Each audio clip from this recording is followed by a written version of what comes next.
Welcome everyone to Writing as a Nurse, Hospital Case Studies. Today's webinar will talk about a particular genre of case study analysis, writing about a hospital setting. While there are many different purposes for writing a case study and many uses for them, what we'll be looking at today will have a more practical on-the-job element, and there's some changes for how you might write this compared to, say, a leadership-oriented case study analysis. As we go along, I certainly encourage you to ask questions. I'm happy to expand on different points or to repeat things if that will be helpful to you. And with that in mind, let's dive into it. If you are not previously familiar with the Writing Center, we work with students at all stages of the writing process, from just trying to read and follow the instructions and frame your ideas, to submitting a partial draft for feedback and input, to having a complete draft or a paper that you are revising that you'd like to get additional feedback. We work with students primarily through asynchronous appointments. Asynchronous meaning that you make an appointment through our scheduling system, you upload your paper to the system before your appointment time, and within 24 hours, we send you feedback via email. If it's a holiday weekend, it might take a little bit longer, but 24 hours is the normal turnaround window.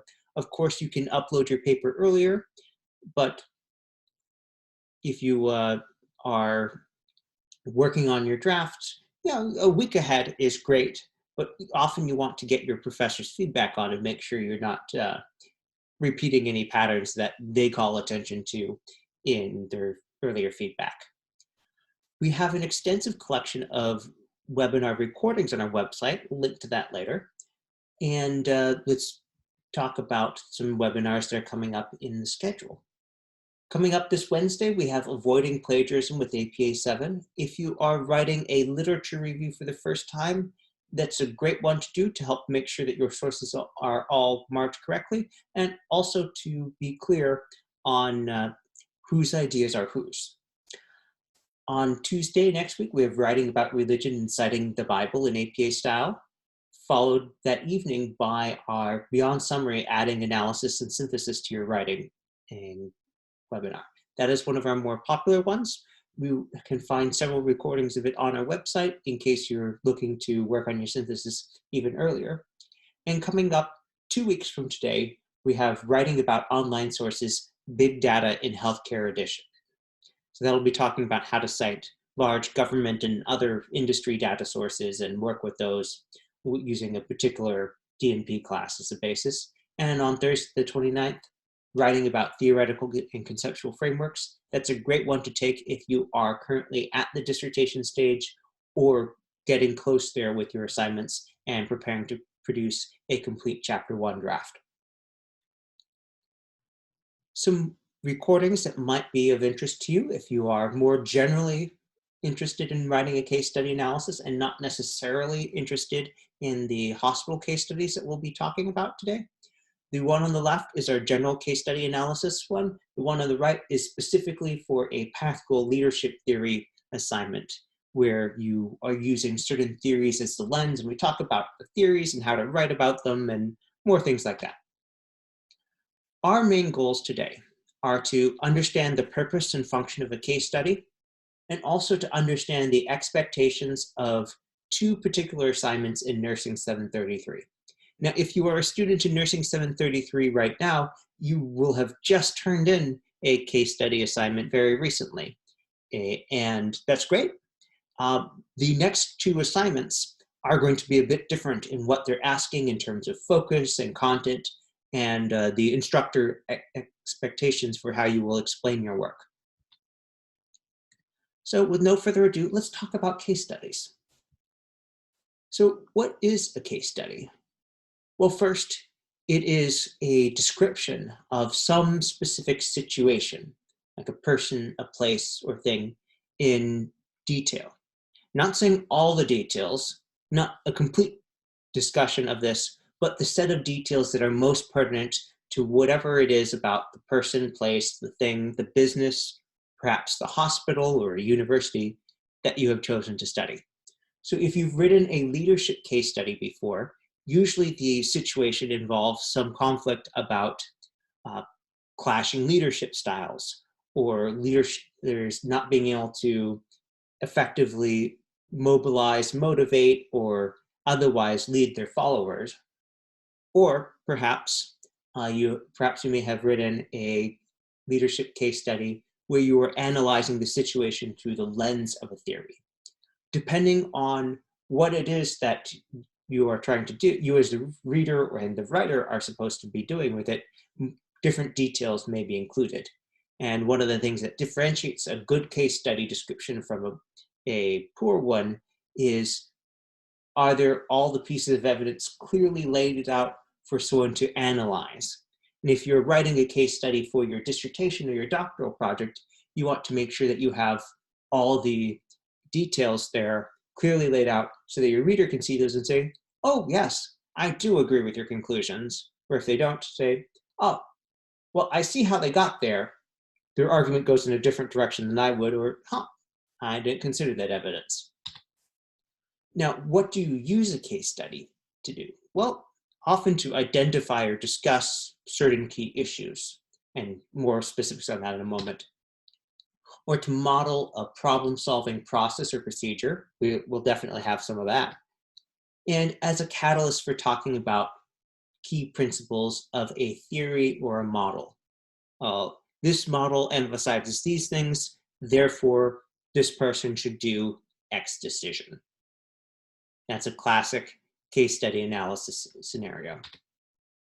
Now, number 3 and number 4, the modeling problem-solving processes and procedures, and for describing key principles or aspects of a theory and model, those are often used in what I call role-playing case studies, where you are asked to undertake a situation to say, oh, if you were this person in the case study, what would you do? And it's important to keep in mind that when you are role-playing a case study, there are certain restrictions about what you have to do. Now, if you are writing about a, say, applying, let's say, pathological leadership theory, you might have a thing saying, oh, this person should do X, and based on the results of that, great. Well, usually in a role-playing case study, there are more constraints. You're not allowed to get everything. You have to make your decision based on what you have. Some examples of hospital case studies. I'm going to change to my web browser here so we can look at some of these.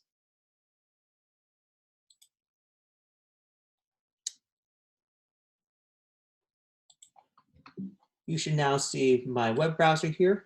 So the American Hospital Association maintains an archive of case studies for study and discussion. You'll see that some of them are about current health things in the United States. I wonder why. And if we scroll down here, go back a bit. Let's see if we can find something pre-COVID. Okay. Physician Alliance Wellbeing case study, or reducing infant mortality, Welcome Baby Program partnership. So let's look at this one here. And there will, of course, be more detail than we have time to go into here. But if we look at this, we see, okay, so they identify a problem. They're examining something that was used at this hospital to address part of this problem, state what the objectives were, and then they have this detailed write-up here. So case studies exist for more than just assignments. It's a legitimate genre of scholarly and practical literature, because looking at a similar situation with actual people and actual data in it is very helpful for decision making. By the way, if you did not RSVP for this webinar and you'd like a copy of the slides, just type your email address in the chat window. Anyone who's RSVP'd for the webinar will automatically get an email with a link to the recording and a copy of the slide deck. However, if you didn't RSVP, just send me your email address and I'm happy to add you to that list. And again, please feel free to ask questions as we go along. Let's look at this third link here.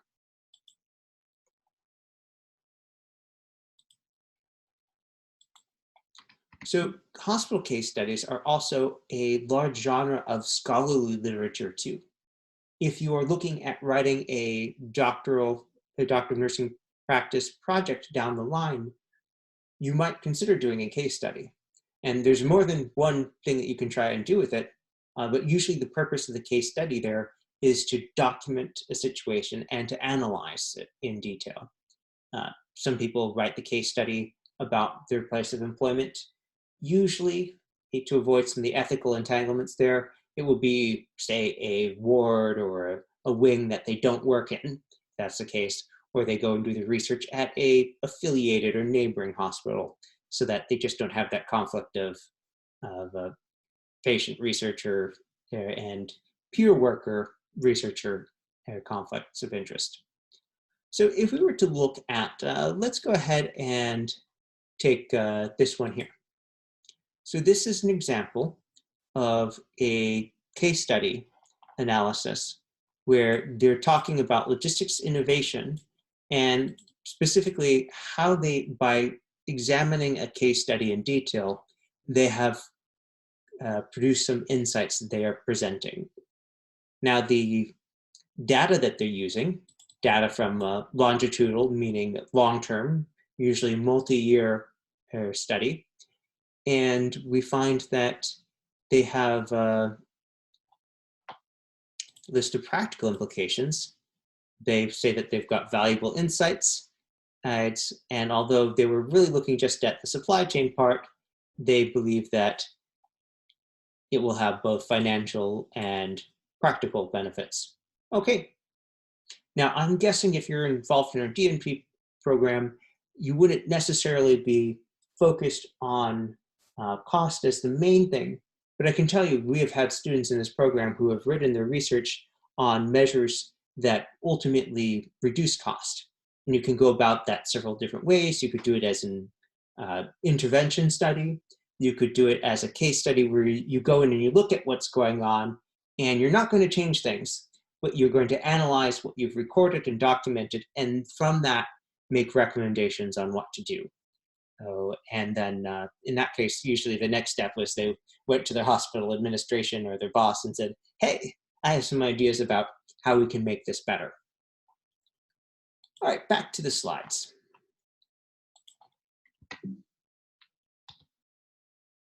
So let's talk about the specific assignments in Nursing 733. We're going to start off with a brief look at the assignment that just went by, the week 2 case study. So this one was asking you to place yourself in the role of a hospital CEO with a fair-sized community of people that it serves, some affiliated community hospitals, and looking at the compensation. Okay. Currently, you are paid a fixed amount via Medicare for every admission to your hospital based on the severity of the patient's needs. Physicians and nurse practitioners in your community are paid fee for service. The federal government has just made an offer to your community to form an ACO that could accept a capitated annual payment for each person eligible for Medicare. Now, if you've done this assignment, you might get this joke. Capitated, it's very important to differentiate capitated from decapitated. Capitated means you're counting the number of heads. Decapitated means you're chopping off heads.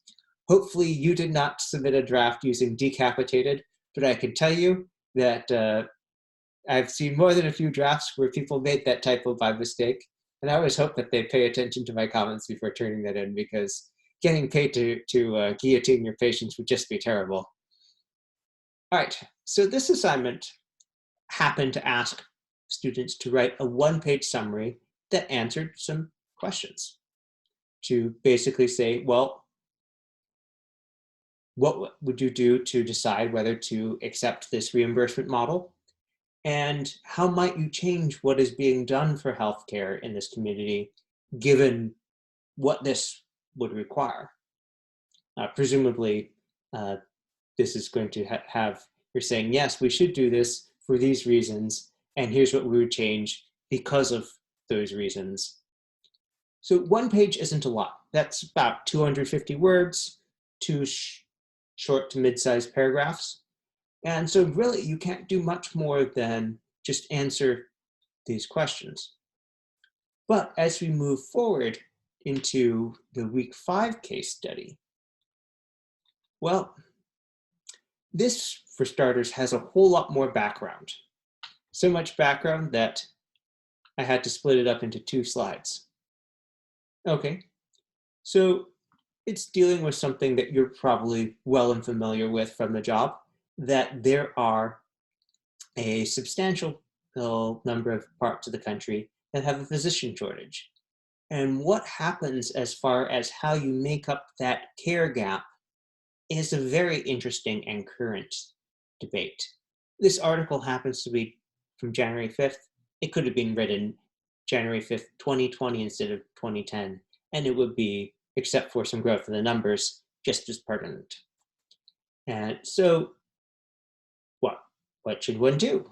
Well, if this paragraph here is preamble, the background on the study, then we're starting to zero in on what the issue is. Well, others have argued that there is no shortage of physicians, and rather that the problem lies in the uneven distribution of physicians between rural and urban areas, saying maybe it's a supply and demand thing. More demand in one area, more supply in another. Still others blame government policies that drive physicians out of the healthcare field and say, therefore, that government should not be counted on for the solution to the problem. Well, one could go a lot of directions with that. Now, with healthcare reform, whether there is an overall shortage or not, there definitely needs to be a different mix of doctors, particularly more doctors who are trained in primary care. Okay, so now it's a 2-page response to the questions. Is there a shortage of physicians overall, or only in key areas? If the latter, what policies might encourage more physicians to enter important fields like primary care and genetics? What are the key barriers to increasing the number of primary care physicians? Explain each. What policies might be used to address this issue? And explain them. And let's look at the rubric here, because this rubric says a couple things that you might not get just from looking at the list of bullet points here. Okay, paper analyzes the issue of a physician shortage. So not just answer the question, but analyze the issue more broadly. And also analyze policies that might encourage more physicians to enter important fields. So this tells me that although the second part is really addressing the second half of bullet 1, this tells me that, okay, we should approach this in the context of, first, here's the background information, here's some numbers, probably citing a couple sources on the physician shortage, and see if you can find any literature on the distribution. All right, what's number 2 here in the rubric? Explains the barriers to increasing the number of primary care physicians. Now, that's not something that you're going to get just from this brief summary. Now, if we went and looked at that article in the Wall Street Journal, we'd find some ideas. They'd be 10 years old, but we'd find some ideas. So the question is that sufficient information, or would it be helpful to bring in other sources? And then prompt number 3 explains the policies that might be used to address these areas. Basically, although it says might be used, that's asking you to make suggestions and give a list of your actions that you believe will help improve these issues or these problems. And don't just list them, go into some detail. Why is this important? Why is it would work? Who recommended this? Okay, so we are going to talk through the next case study, and then we're going to circle around and first see if there are any questions. And if there are any questions, we'll take those. If not, we'll go into a little bit more detail. But let's look at the week 6 case study assignment first. So this one starts off in a different situation, much smaller. Imagine you're the CEO of a 200-bed community hospital and have heard that Medicare hospital payments will continue to be trimmed for patients who experience harms considered to be largely preventable. such as blood clots, surgical infections, ventilator-associated pneumonias, and others. You want to make sure that your hospital prevents all possible avoidable harms to patients. Of course. Your assistant summarizes the issues for you. Denied payments focus exclusively on additional care required to treat the injury, such as when a second procedure is required to retrieve a surgical instrument. Let this be a reminder to all of us, instrument count before you so and up. To date, the denied payments are for hospital care only, but some analysts have recommended that the same policy be applied to physician payments. One measure your hospital has already taken is to require that all workers who interact with patients wash their hands, I should hope so, to prevent hospital-acquired infections. Although this would seem a simple and obvious initiative, it has met with limited success. In response to additional queries, you learn that the hospital's patient safety department does not track the kinds of events for which it may be financially penalized. You also learn that ACA, the Affordable Care Act, will affect hospital payment in another way, trimming reimbursements for potentially avoidable hospital readmissions. Your hospital serves an older population, and many patients currently have multiple admissions for acute exacerbations of chronic illnesses, such as congestive heart failure and diabetes. In the future, these multiple admissions may be very costly. Now that, as anyone who's worked in geriatrics know, that is a potentially very complicated issue to solve, even when you are dealing with patients who have their full mental faculties. There are a lot of things that start accumulating and as you get into elder age, and the patient may be readmitted for things that are all to do about the kind of care that they're getting at their home rather than things at the hospital. But if it would still be to your hospital, well, if it gets classified as a potentially avoidable hospital readmission, their reimbursement is on the line. Your hospital's margin last year was razor thin. Combination of the economic downturn and any decreased reimbursements could result in closure. Okay, so we're looking at, this isn't just an arbitrary decision or, hey, what if we tried a little experiment to test this? This is saying we need these actions to be really, really well backed up because there is not really any room to be losing any more money or the whole hospital might close. So refer to your text readings and resources to answer the questions. So we're starting with a case study, and the instructions are telling us you should be using outside resources, which means we're going to have citations, we're going to have a reference list, which means we'll be using those to back up all of your advice, all of your guidance on what to do in the situation with evidence as much as possible that's coming from outside the case study. Now we have some role playing. Who on your senior team should lead this effort? Who else should be involved? What precisely are you charging the team to do? Who will help communicate this effort to all frontline staff? What kinds of systems need to be created to track progress? And what external resources could be utilized? Now, this is not referring to those text readings and other resources that you as the writer should be using, but what you were recommending that you as the hospital CEO who's dealing with this proposal, what you should be using or giving your staff to use. And let's look at the rubric here. So we've got, make sure that you answer all of those questions. Good, that's important.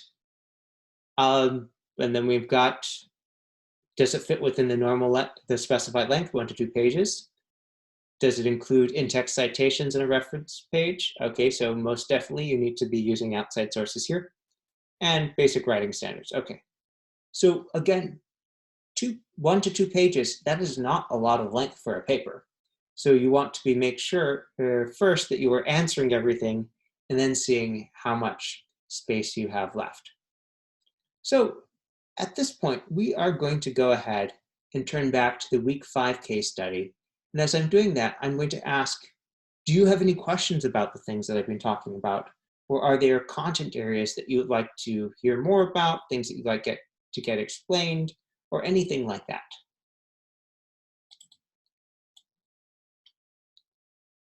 Now, I'm going to go ahead and I'm going to change my screen in a moment to share a blank Microsoft Word document from my template, which I have prepared to use for the next section. So we won't be looking at slides much more. We'll be looking primarily at a paper draft that I will be copy and pasting things in here. So let's go ahead and look at the week 5 hospital case study.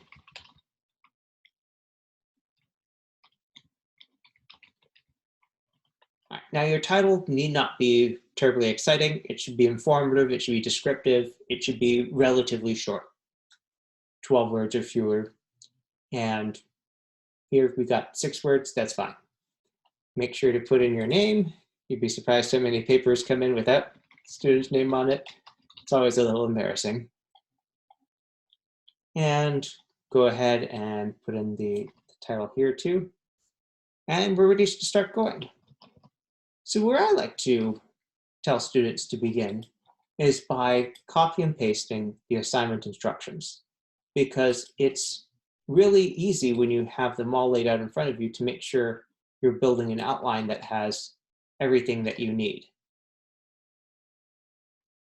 All right, I'm just going to change this font here to be a little bit smaller for ease of reading.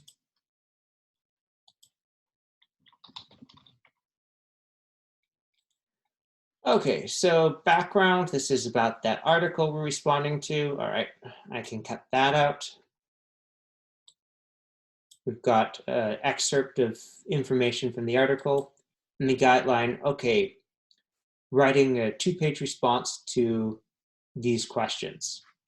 Okay, now I mentioned earlier, a 2-page paper, that's 2 pages of content, that's roughly 500 words. You fit approximately 250 words, double-spaced, on a single page in APA style. So we know that's approximately what we need. All right. So since we have these questions here, one way to start the outline building here is to incorporate those instructions right in. Okay, we have some sort of an introduction. We're going to have follow-up, and this is going to be a yes or no thing. Is there a shortage of physicians overall or only in key areas? That's either going to be yes, there is one overall, or no, it's only in key areas. So we know it's going to be one of those two, or less likely a it's uncertain, we can't tell thing, but I'm pretty sure it's going to be yes or no. And I'm pretty sure that the answer is also going to be something involving a yes, there is a shortage, it's that to get people into these fields in light of the shortage, what do you need to do? Okay, so this actually, if we were to write a paragraph for each of these, throw in a conclusion, that's going to be about 2 pages. So no need to get into too much fuss about it. This is laid out basically, we're probably going to have a paragraph each on these things. Now, what goes into that introduction? Well, that's probably going to be starting with a thesis statement. Let us suppose that my thesis is there is not a physician's shortage.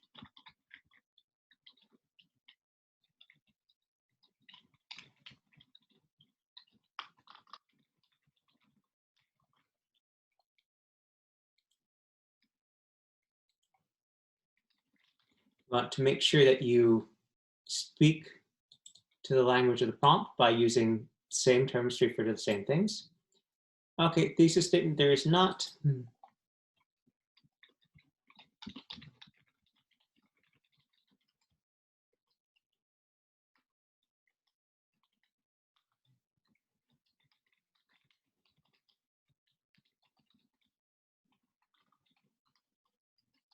So if I started my paper out with a paragraph that said, there's not an overall physician shortage in the United States. There's, however, shortage in these areas, and therefore some groups should do X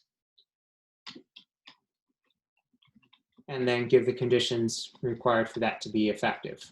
It could be in terms of funding, it could be amount of time, it could be saying, okay, well, this is going to require a cultural shift, or that society valued physicians more, or whatever it should be. And each of these sentences is basically an outline sentence aligning with that. So if you're talking about what policies should, well, that's basically this leading into that section. This will require, well, presumably addressing barriers. So here, and policies.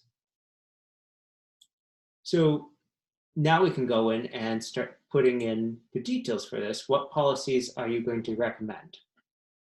Now I'm going to put in the one that almost no one seems to want to do, even though it's really well demonstrated to change the numbers. So you probably won't put this on your paper just because I think there's a very simple problem with it, which is paying them lots more money. There's a limited number of problems in the world that can truly be solved by throwing money at them. But getting people to sign up for jobs, generally, if you pay enough, you don't have a problem. The question is, are you willing to pay enough for that?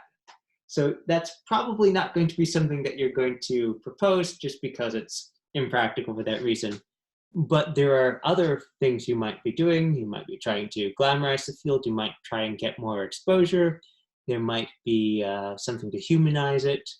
You could recommend that clinical rotations take place in geriatric wings as a required thing to increase the number of students who consider selecting that when they apply for residencies, whatever the case may be. Now, you want to go ahead and spell out the different reasons and the different proposals. And if you have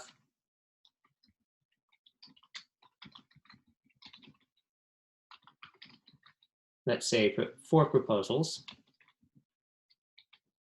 well, there's probably going to be 4 sets of barriers here too.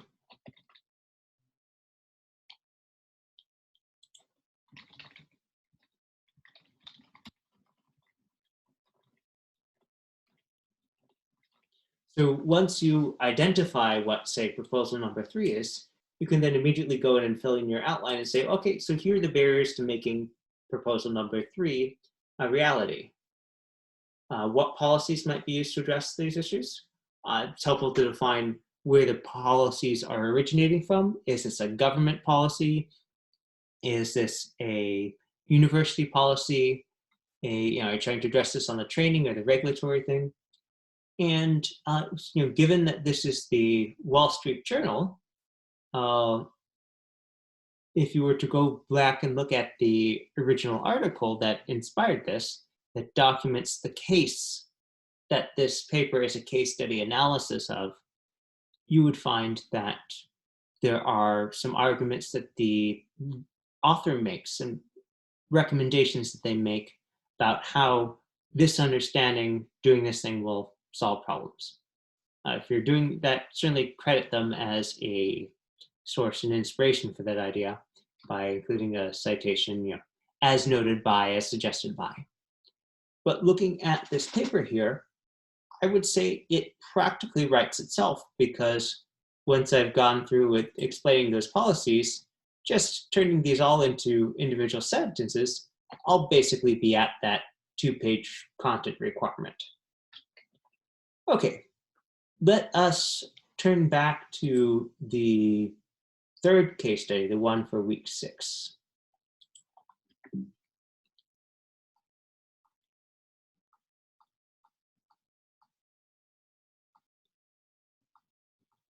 And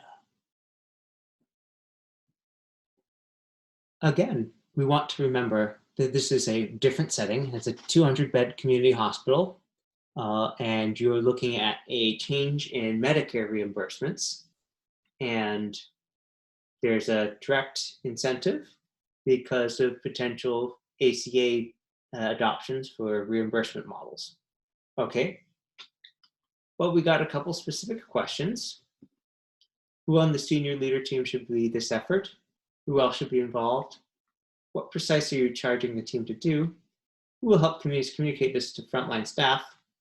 What kind of systems you need to be created to track progress? And what external resources could be utilized? Now, something you'll notice is that the previous assignment, that was one page. The previous assignment just said 2 pages as the length. This is 1 to 2. And that's telling you that as the writer, you could do this very concisely. If you wrote just maybe 3 sentences on each of these 6 bullets here, you'd end up with about a page. Can you do it? Yes. Will it be a little easier and faster if you gave yourself the latitude to spill over into a second page? Yeah, I'd start with that and then see is there stuff that you can trim without losing any important meaning so that you can improve the flow, the speed, processing. So let's look at that rubric here.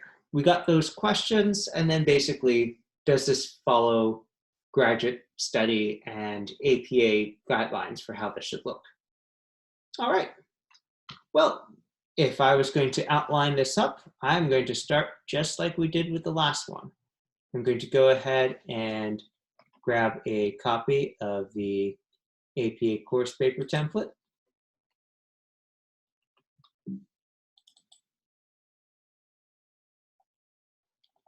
And I'm going to go ahead and I am going to copy and paste these instructions from the website. Give me a moment to catch up with that.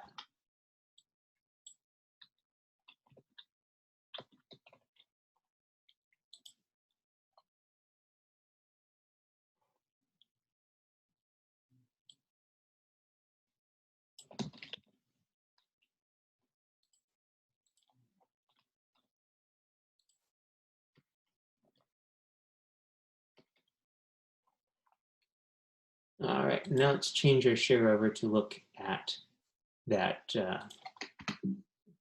Okay, 1 to 2 page paper. So we're not going to take too much time here, but we're just looking at this, we can see, okay, well, we've got these 6 things we're going to need.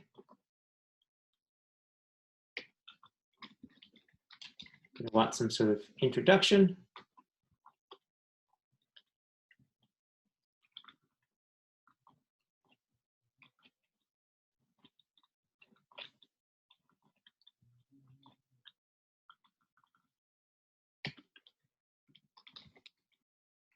Main body of the paper, and we're going to want some sort of conclusion.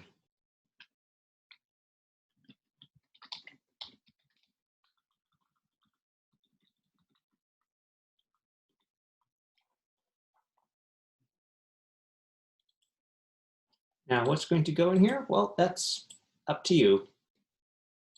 But let's start with looking at what is the central issue identified here. Well, let's go back to the web page here. Okay, as a CEO of this hospital, there are these issues. And here's another problem down the line. So presumably you want to summarize the things that you need to deal with. So how are you going to do that? Well, just tell the reader about them.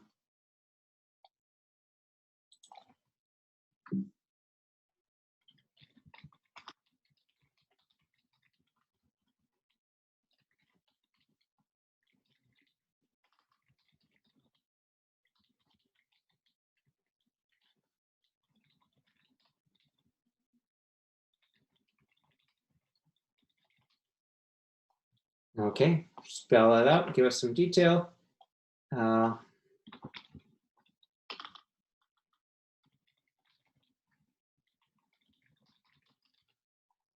don't need to have your whole breakdown when you're outlining, You just want to have enough that you can see how the argument is fitting together and then fill those details in as you go.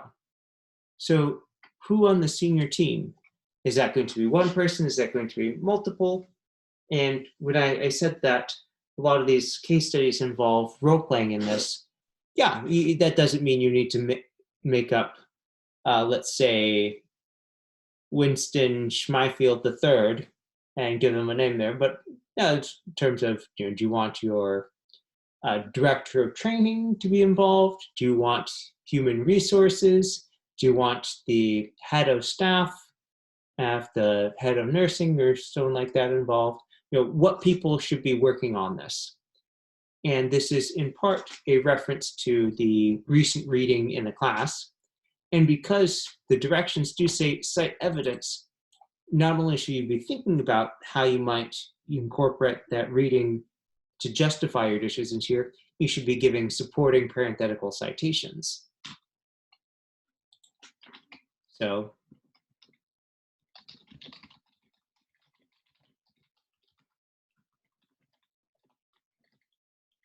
go through and fairly quickly say, okay, well, 3 key people who should involve because of these reasons, and then add citations as you get them.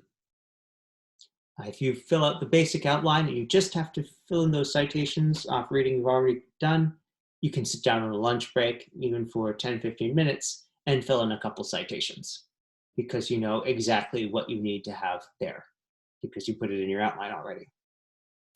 All right, who else should be involved? Who besides the senior team? Well, this is a management question, partly, and a leadership question, partly. Who do you want to be at the table and why? What precisely are you charging the team to do? This is an interesting aspect here, because if we were to go look at that case study description here, you have the immediate problems here, and then this thing that's coming here. So when you are answering that question of who else should be involved, are you going to be giving everyone the same responsibilities, or are you going to be dividing up these tasks? And that leads us right into this next question. What precisely are you charging the team to do versus perhaps what you are doing or what you order other people to do directly? Who will communicate this effort to all frontline staff? That's a very important question in terms of hierarchies. You might have a case where you are recruiting a team, people who aren't necessarily on the senior team, because you're trying to address things like, there's been limited success with the hand washing initiative already. Therefore, we're trying to get these people here. We have the, let's say, president of the nurses union, who we want to have at the table here.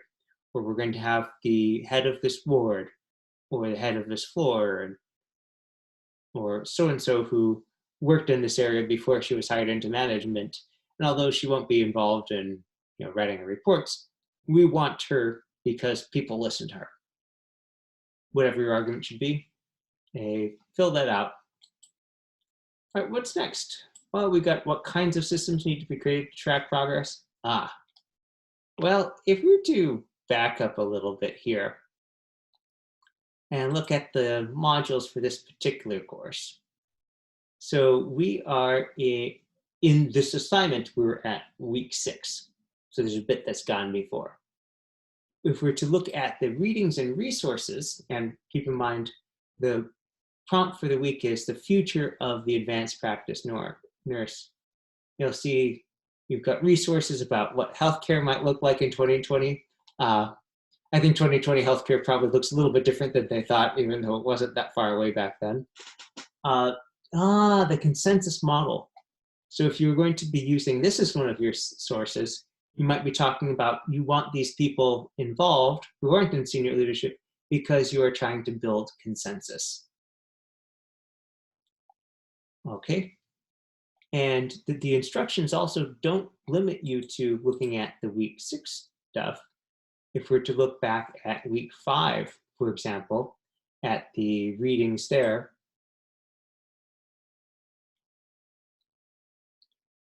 Well,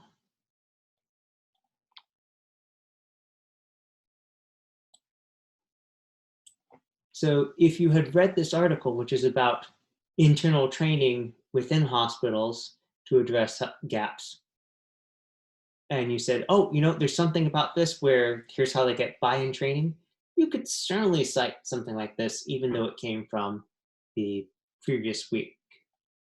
There's nothing in the instructions saying you can't do that. But if we go to week 6 readings and look at this, as you'll see, because it's just these things, do make sure to look at that chapter because it does have some helpful guidelines. Let's go ahead and take a look at that Future of Nursing report. Now, these things often move. If you run into this particular problem, well, let's do a Google search for IOM Future of Nursing 2020 report. Okay, so they updated their website.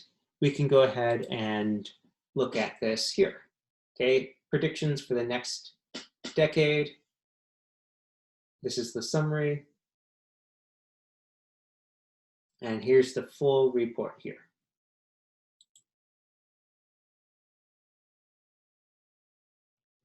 Now, this one is asking you to purchase if you're getting that. Let's see what the free PDF gets us.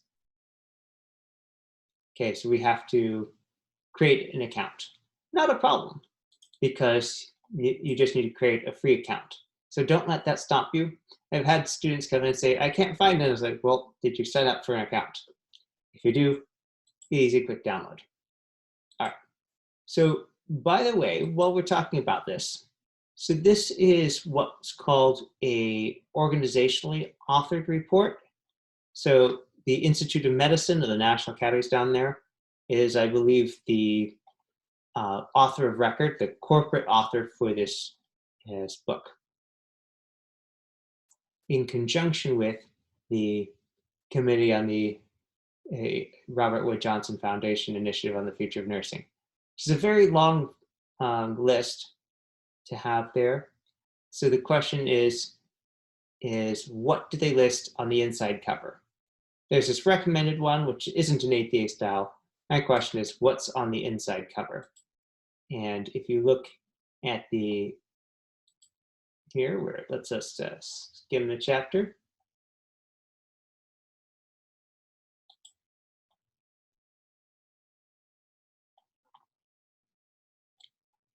Yep, it is a very long thing here. Well, when that comes up, it usually means that this is a subset of the larger author here.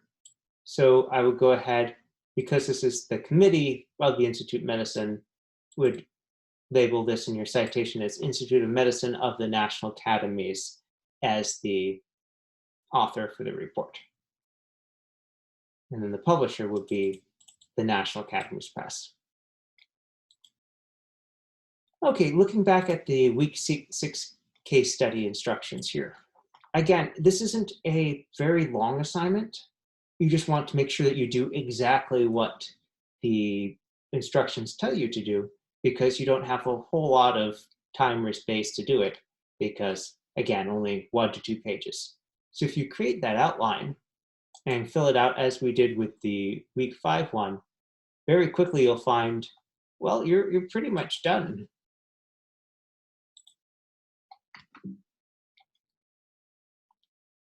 Just by answering these different questions with a couple sentences each, you end up with a page and a half, 2 pages. Wrap it up with a short conclusion, probably just 3 or 4 sentences, and you're done. So this concludes our main content for today's webinar. We've looked in depth at a couple assignments, and I'm happy to field any questions that people might have. However, let me again draw your attention to some of the slides that we have here. Because if you are looking for more information on case studies, or perhaps on writing other case study assignments that take more of a leadership theory or analytical approach rather than the action focus of these ones? Well, earlier on in my slides here, we had a link here to 2 of our earlier webinars.